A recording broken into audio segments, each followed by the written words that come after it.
Great. Thank you so much. Thank you all for joining us today for the last Lunch and Learn of the school year. My name is Twyla Esquivel. I am the Director of Outreach, and we have Jennifer Lucero. She is our Outreach Navigator.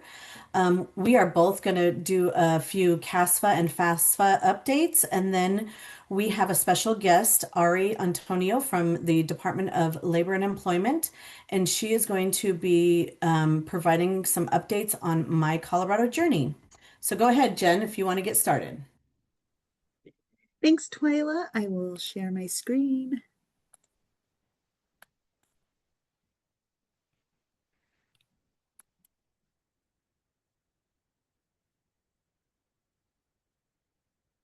All right. Thank you, everyone, for joining us.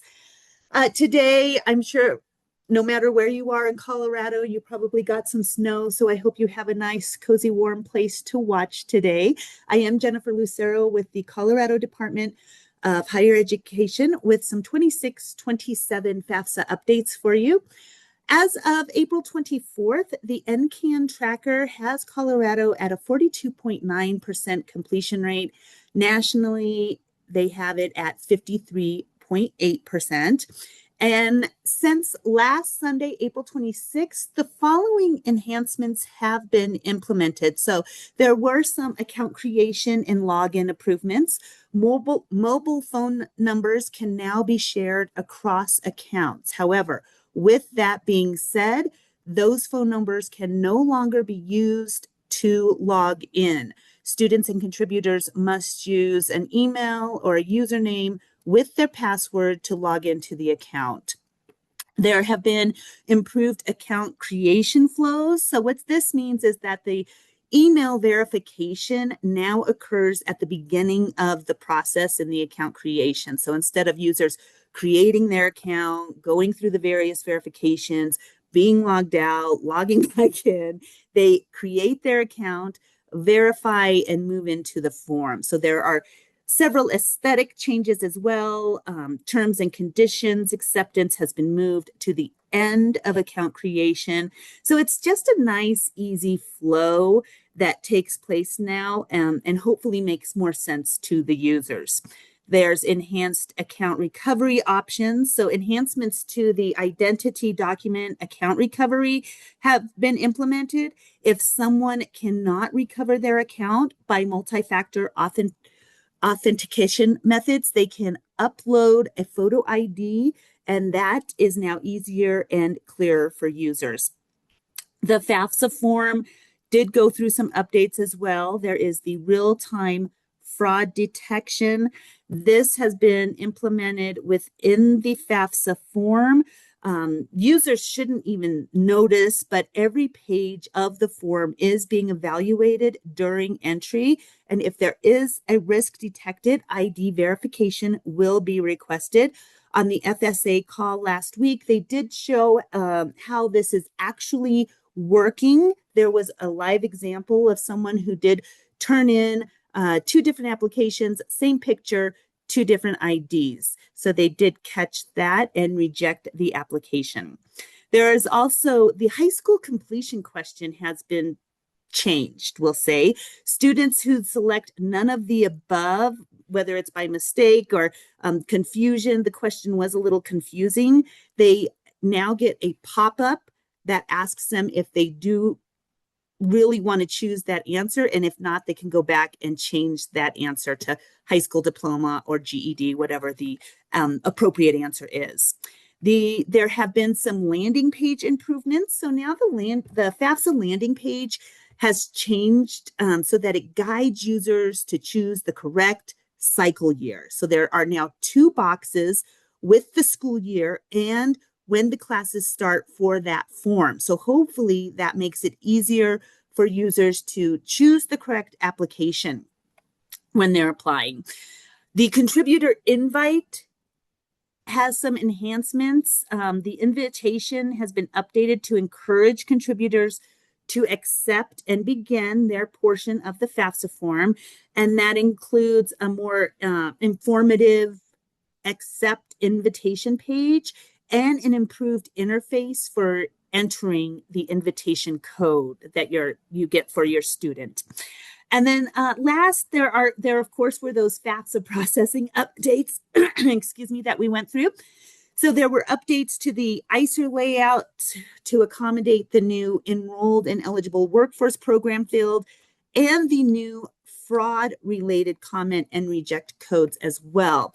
And with that being said, I did just want to show a quick video that I found. It really does explain that real-time verification. So it's really quick here.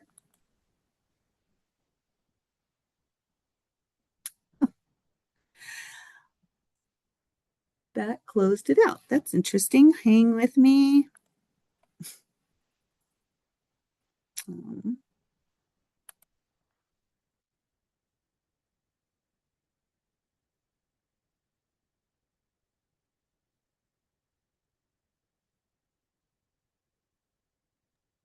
Are you just seeing my screen, the blue Yep, we just see screen? your screen. Okay, let me try this again. I'm not sure why it kicked me out of there.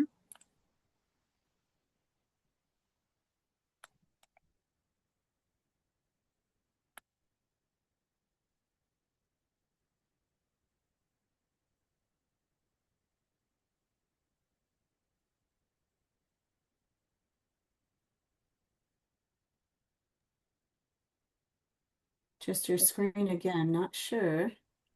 Oh, there it is. Oh, it's the, Okay. yep, okay. Okay, sorry about that, everyone. Did not mean to take up so much time, but this is just a couple minutes.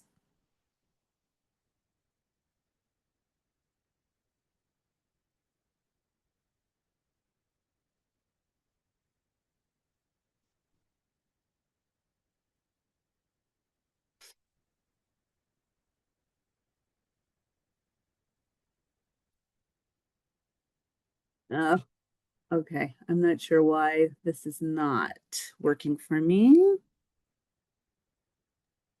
Maybe We after, maybe can, just put it in the chat and then after the I webinar. will. Yeah, Yeah. and I'll Easy. pass it back over to you. Yeah. Okay, great. Thank you Thanks. so much, Jen. I am gonna go ahead and share my screen. Um, Screen, screen two.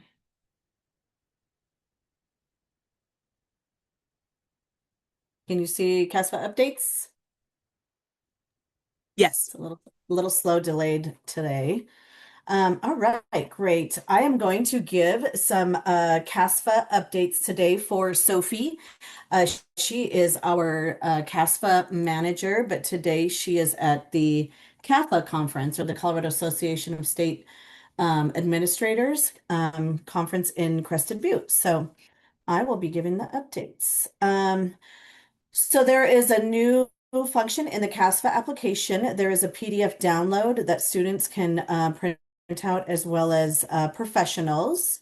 The student will log into their CASFA application portal and they can go over to, and I guess it's just under their current applications, and they can easily view and download PDF for either 25-26 or the 26-27.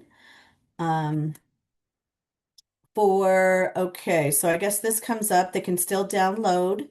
Um, let's go there. And then the student will, it will automatically ask the student to save their PDF. Now with that, we do like to remind students about, saving on other computers that aren't theirs, for example, a library or something, because, their download does have PII information. So we really try to stress that. So this is what the student will see. It's an 8-page document, and it has all the information that they have put in for their application, whether it be 26, 27, or the previous year. For financial aid professionals, they will log into their portfolio or their dashboard, and they will go and find the student, and then they can easily just click download PDF.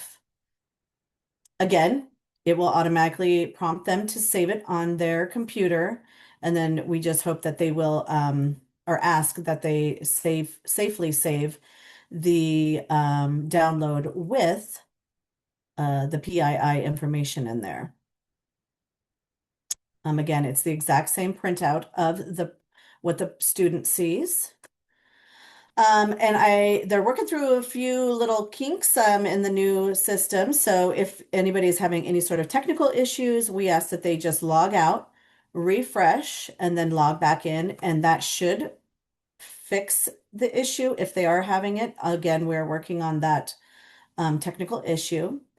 Um, and that's my update for the CASFA download PDF. Um, I can try to answer any questions. If not, we can always ping Sophie and have her answer those questions. Let me see. Great. All right. Next, I think am I still sharing my screen here? I think I am. No. No. Okay, great. Let me close this. For some reason, my mouse doesn't want to use, there we go. Everything just is super delayed today. It's like, oh my God. I think it's just the internet. All right, great. So next, I am going to send it over to Ari Antonio. Again, she is you'll have to tell us your title, Ari, but she is with the Colorado Department of Labor and Employment, the Colorado Workforce Development Council, and she's going to give us some My Colorado Journey updates. Go ahead. Thank you, Twyla, and thank you, everyone else. Can you all see my screen? Okay, perfect. So as Twyla has mentioned, I'm here to present on the next iteration of my Colorado journey at today's CDHE Lunch and Learn. So thank you for the time and space to present to you all. My name is Ari Antonio. I'm the Digital Products Consultant with CWDC. What that title means is it translates into 3 projects under CWDC, one regarding learning and employment records, one regarding the employment training provider, the eligible training provider list, and the one that I'm presenting to you all today on the next iteration of my Colorado journey. For those of you that are not familiar with the Colorado Workforce Development Council, it's a governor-appointed public-private partnership with the purpose to advise, oversee, and integrate the work of Colorado Talent Development Network. And the office, which I work for, is the work unit that supports the council. So just a little context of who I am and who I work for. For the purposes of today, I will share a brief update on the next iteration of my Colorado journey. Please feel free to put in the chat, raise your hand for any questions that you may have along the way. I also have dedicated time at the end for feedback, discussion, questions.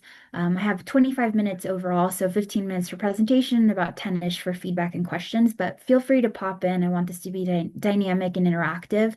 So at any time that you may have questions, please just raise your hand, pop a chat, or something else. Okay. So just a show of hands, since we're a smaller group, how many of you all are familiar with my Colorado journey? If you could just give an emoji reaction in the Zoom, just to get a sense of how many are familiar. Okay, seems about a third, if not half of you all. So just to re-anchor in what My Colorado Journey is and why we have it. So My Colorado Journey really is because of House Bill 15-1274, which is codified as a Colorado Revised Statute with a citation there. And this directs CWDC to design career pathways based on Colorado's in-demand industries and to publish this information on these career pathways as a free statewide provided online resource. My Colorado Journey is and has been that online resource and is the state's platform for career pathway information based on Colorado's in-demand industries. Through this work, and as is the spirit of CWDC work, we have a lot of state partners with this, including the Colorado Department of Education, the Colorado Department of Higher Education, the Office of Economic Development and International Trade, and the Colorado Community College System. So we try to make sure that our work is integrated and formed from a variety of stakeholders and that we're building together something that is across workforce, education, and training. For those of you that may not be familiar with some current changes of My Colorado Journey, I wanted to just recap some recent changes that the platform underwent. So as of July, prior to July 2025, we had a lot of features and integrations with the platform. So in the middle here, you'll see My Colorado Journey, and it had all of these features and functionality here. We had other functionality across the state, across a variety of platforms where it wasn't clear quite to the user, where do I go for a particular need, or where does My Colorado Journey stop and end? And where do I go transition to a federal resource? When do I transition to a state provided resource? What are the differentiations between all the tools that we have here in our ecosystem? To support the focus of all these features and functionality, in July 2025, CWDC sunset accounts. So prior to July 2025, we had users create individual accounts either as an adult or youth user or a professional if they were in a career advising role. But in July 2025, we sunset those accounts. So what this meant is that you no longer needed to register with an account or log in with an account to access all of the information that was provided on My Colorado Journey. This lessened the barrier to entry as well as minimize any information that we were intaking from the users to be able to access this robust information. At that point, we also focus on the most used features. So from this multitude of features and functionality, we focused on the two most used, which is Careers in Colorado, which shows the career pathways information itself, and then Program Finder, which shows related education and training programs available and related to the career pathways that you're interested in. If you haven't been on My Colorado Journey in a while, this is what it currently looks like. This is what the Careers in Colorado industry looks like. It's a card view, and it shows the 16 currently published career sectors. So we will have similar functionality in the next iteration of My Colorado Journey. Now that we're moving from the current state to the future state, which will happen as of July 2026, CWDC will continue with this no accounts model, so we will not have a barrier to entry for accessing this information. Users will not have to log in. Users will not have to create accounts to access this information. The Careers in Colorado, which shows the career pathways information, will get updated. So the look and feel for it will be more user-friendly, interactive, and dynamic, and will have a change from what it looks like right now. The other feature that I've honed in on was the Program Finder. So this is when you're looking into what education and training options you have related to the career pathway of your choice. This will transition out of My Colorado Journey and go to the ETPL Plus Credential Registry platform. So the eligible training provider list currently lists education and training programs that are eligible for Workforce Innovation Opportunity Act or federal funding. And so this ETPL Plus Credential Registry will evolve to show more education and training options across the state. So that will be a change as of this year, switching the Program Finder from its current house in My Colorado Journey to a new platform. And that's really to help clarify what the intent of each tool is and to be able to consolidate more information for an end user and push them to the right place. The next iteration of My Colorado Journey will also have integrations. In addition to the ETPL Plus Credential Registry for the Program Finder feature, it will also include and push information to other places. So there is a state longitudinal data system happening and launching in the fall called Code Data. So we are figuring out what are the best sources of information that My Colorado Journey houses that would be useful across the state, and we can push to Code Data. Additionally, we're relooking at the online student support services, including financial aid tools that CDHE puts out, including ICAP resources that the Colorado Department of Education puts out, and what would be most useful for end users. Currently, it's a laundry list of online student support services without a lot of context or a lot of knowledge of how to apply it to your particular situation. So we're hoping to fortify that and enhance it so it's more usable by the end client. We also want to make sure that we're incorporating other data sources that are available across the state. So this includes like CDHE degrees and certificates offered, which help bolster the program finder. Also CDE list of qualified credentials, as well as more labor market information sources to make sure that the information that we're publishing on My Colorado Journey is up to date, accurate, and user-friendly for our end clients.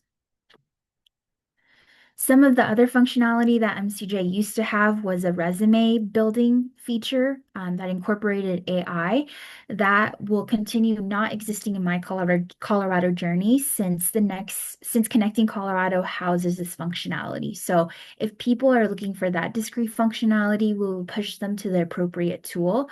So if they're looking for AI supported resume building, we will push them to Connecting Colorado since that functionality already exists within the state system, and we don't want to duplicate or create redundancy in the services and really push people to the most appropriate tool for that discrete service.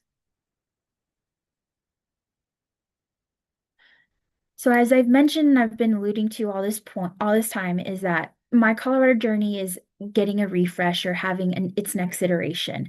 The reason that this is happening is because state fiscal policy requires CDLE or CWDC to polish a solicitation every 5 years.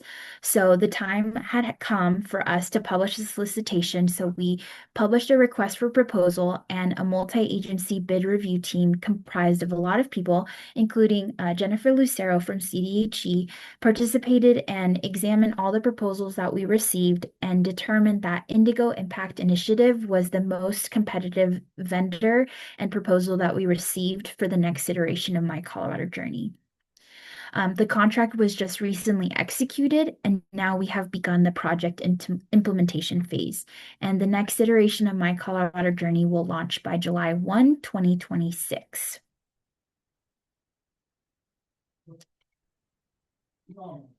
Here's some reasons why Indigo Impact Initiative was selected. Not only did they have the highest cumulative scores, they also had the highest average scores. So individually, I think we had about 9 reviewers. When you added all the 9 reviewers scored, they had the highest score. And then when you averaged out the score, you divided it by 9, they still had that highest score. So in each phase of the solicitation, they scored very highly. They also had a standout user experience, and what they presented to us was a very interactive career pathway navigation, as well as illustrating an understanding of Colorado-specific market and local connections. We had a lot of competitors that were giving us robust information about workforce, about education, but we were really looking for a mix of the two that had an understanding of the K through 12 environment as well as our workforce environment, not just nationally, but here specifically in Colorado. In addition, they had very positive references, and they also demonstrated an ability to meet our CWDC Tech Vision principles of being user-focused, accessible, interoperable, and expandable. So making sure that from a user-focused standpoint, that they were taking direct feedback from our current users and saying, okay, this is how we will meet their need or how we will improve their experience. And as far as accessibility, making sure that we're complying with state legislation and following accessibility best practices like color contrast, screen navigators, and things like that, as that is a new state requirement. As far as interoperability, making sure that this system doesn't just stand alone, but it talks to other systems and it really works with the other systems in an ecosystem environment. So talking about Program Finder being in the ETPL and talking about Career Pathway staying in My Colorado Journey, it will integrate and be interoperable with the ETPLs to make sure that once the user gets to the point when they're looking at education and training programs and options, they get pushed to the ETPL. And for the ETPL, if they need more general guidance as to what career pathway information is available, they get pushed to My Colorado Journey. And then as far as expandable is that it meets the current needs, but it also meets future needs. The state of Colorado is trying to integrate a lot of its efforts and making sure that workforce and education are aligned. So with that, we also needed a product that would change with us and a vendor that would change with us as well. So not just to meet the needs as we see them right now, but the needs of the future as well.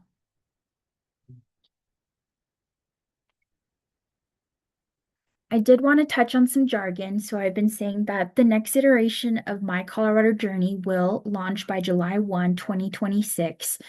I want to hone in on that. The version that will launch will be a minimum viable product. So what this means is that it will have the essential features needed to launch to stakeholders, meet legislative requirements, and test user satisfaction as well as gather feedback before further enhancements. So we're really pushing for that July 1st, 2026 deadline to make sure that we have something out the door and that we start gathering input from stakeholders such as you all and other users in terms of, is this hitting the mark? Is this not hitting the mark? What can we change from here? Here is an overarching timeline of the next iteration of My Colorado Journey. So right now we're focusing on internal communication. So state partners, partner organizations, other working groups, or groups like the CDHE Lunch and Learn. We just wrapped up the contracting phase, and now we're in the development phase of the minimum viable product. And then we will soon be shifting to external communication. So this is targeting our current users of MCJ, including professional users that will soon go on summer vacation if they're in a K through 12 setting, or they're in another educational setting. And then in June, we anticipate launching our final user acceptance testing, making sure that the platform itself works and that we fixed any bugs prior to launch in July. In July, we'll also have a refresh of the electricians and project managers' career pathways. And then we'll also engage in post-launch feedback and then post-launch development.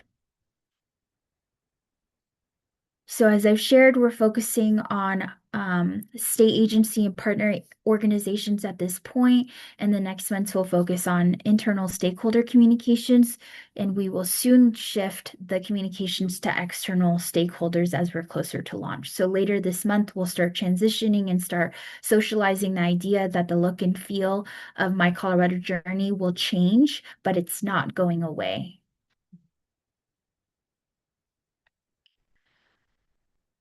Okay, so before I launched into Q&A, I wanted to share some ways that you can stay involved. So one way to stay apprised of any changes and news is to subscribe to the CWDC newsletter. I'll pop the link into the chat. And if you could just please select monthly news roundup and announcement updates. There's also other selections you can opt into, so feel free to add in more that are dependent on your interests. And then you can also check the CWDC MCGA website where we'll be adding additional information. I did want to highlight this interest form. Sorry, let me go back. We have launched an interest form, so if you're interested in being involved with seeing a preview of the minimum viable product or being involved in the testing once we're in that phase, or if you want to be involved in post-launch feedback, we'd like to hear from you. So I'll pop this in the chat as well. So if you could just enter your name, your email address, your role, whether you're currently a professional user, you're a parent or guardian, an adult user looking for career pathways and other next steps, or if you're youth or other. So in some cases, it could be state partner, it could be other. And then you can opt in or multi-select to what level you would like to be involved in. So if you would want to be shown the minimum viable product and provide feedback on it, we will have that available within 30 days. And so if you're interested in seeing that, we'd love to hear from you. So please select that. We also have the opportunity for you to engage in the final user acceptance testing. So once most of the development is done and we're at the point where we're getting ready to launch, just to make sure we're catching any last minute bugs, you can participate in that. Or if you want to wait until the very end after we've launched, we're also welcoming feedback after we launch. So you can select all or whichever level you would want. We also want to get a sense of how much time you're willing and able to support us in these efforts. So just to give us a sense of your capacity and availability, you can select, and this is all voluntary. So if that changes, no problem. We're accepting interest on a rolling basis, and we just want to hear from as many people as we can. Once we have the minimum viable product for viewing, once we have the testing available, or once we've launched.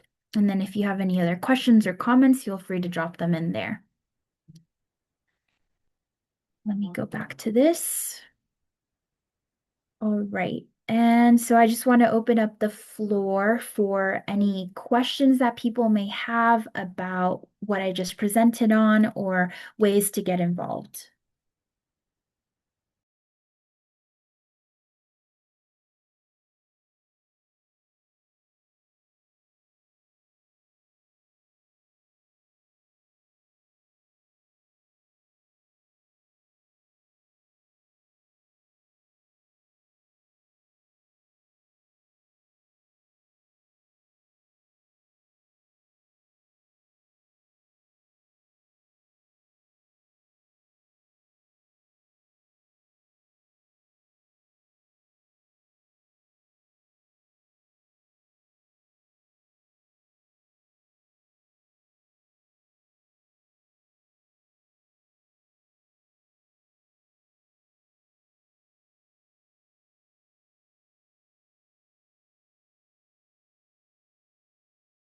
Okay, I'm just updating these links for you. But if you have any questions later on, feel free to email me. I'll drop in my email in the chat as well.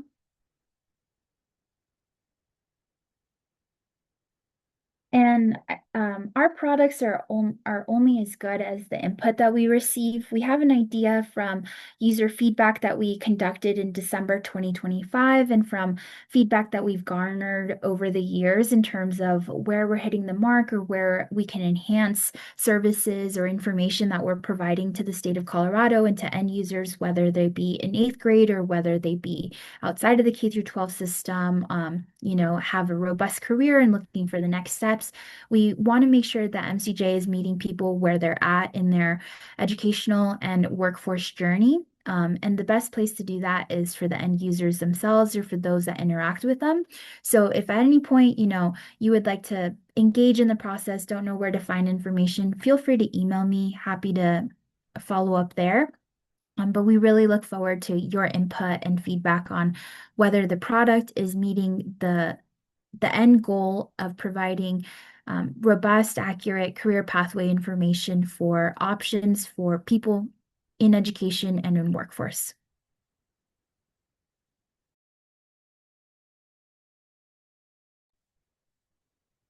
Awesome. Thank you so much, Ari, for joining us today. This is great. I don't know if you're able at the end to shoot over the slides to Jen, but we always try to post the slides along with the recording on our website. So that would be great. Thank you so much for joining us today and all your hard work on MCJ. And um, we'll be talking soon, I'm sure. Yes. All right. Well, Thanks, Ari. thank you, Yeah. everyone. Bye. Bye. All right. So next, I have just something really neat to show you all. I'm going to share my screen. So we have been working on this for a few months, and it's something that we have gotten a request from several times from educators out in the field. So it is, let me share my screen. Share. Can you see my screen? I know it's a Yes. little late. Great. Okay. So if you go to the Colorado Department of Higher Education's website, cde.colorado.gov, you can just come up here to the little search function and search up Educator Financial Aid Training. And then click there. Like I said, we have been working on an educator financial aid training module. So we have done these trainings all around the state for the past couple years, and we call them EFATs or Educator Financial Aid Trainings, and we invite educators, professionals who are supporting students in FAFSA or CASFA completion efforts, and educators for the in-person trainings are um, available or are able to get education credits upon their completion. So we have created an electronic version of the Educator Financial Aid Training. So we have separated out each section. They are all recorded webinars. We have the governor who is saying thank you for doing the training. We have some information regarding Colorado Promise. We have Colorado Transfer on there. We have post-secondary options programs, which include Foster Ed, Empower Ed, and ETV, Education and Training Voucher. We have a whole CASFA webinar, which is probably the longest module or webinar, and then FAFSA, current FAFSA updates. Jen, is it a walkthrough as well? I think you did a walkthrough the application. It is a walkthrough, Yeah, yes. great, great. And then we have a really neat understanding your financial aid offer letter webinar that is was recorded by CSU, the financial aid director at CSU. And so that is really neat. She goes step by step of what is in your financial aid offer letter. And then FAFSA and CASFA scenarios, which is great. Sophie and Jen, Sophie, our CASFA manager, and Jen go through and do some just some scenarios and what kind of application should the student fill out. So super excited for this. I keep on saying it's going to go viral, which I'm really hoping it will. So please share this with your educators at your school. Please feel free to send it out to whomever. And I will put this also in the chat. There you go. One thing also I should mention is that we are right now looking and trying to have our schedule for next year. We would really like to do a couple in-person educator financial aid trainings. And we are definitely going to be doing one. We already have one scheduled, which is October 27th. Is that it, Jen? October 27th Yes, that's at correct. CSU. So we will be posting information up here on this website regarding that training, and it's a really neat event. It's a all-day educator financial aid training followed by an evening completion event with students and families. And we partnered there with CSU Financial Aid Office as well as their admissions office. And we had great success last year. And we even do provide pizza for the students and families. So, and lunch for the educators. So, keep checking back here for additional information. And I'm going to stop sharing my screen here. All right, great. Jen, I think you're going to do some upcoming events and then any questions that we have. Go for it. Thanks, Twyla. If it's okay, since we have so much time here, I am gonna try playing this once again. I think I've got it under control.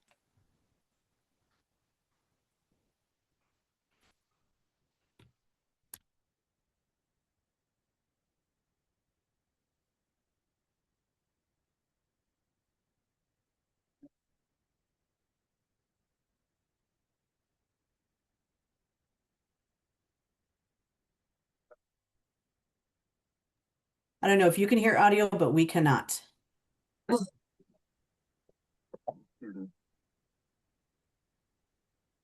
Yeah, I think it's just really super delayed today. Darn.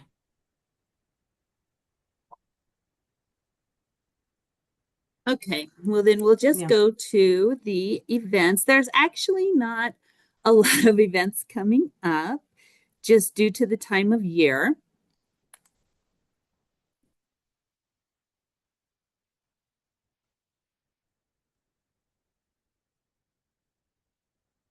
I'm not seeing my screen, so sorry. Yeah, there's some technology issues today.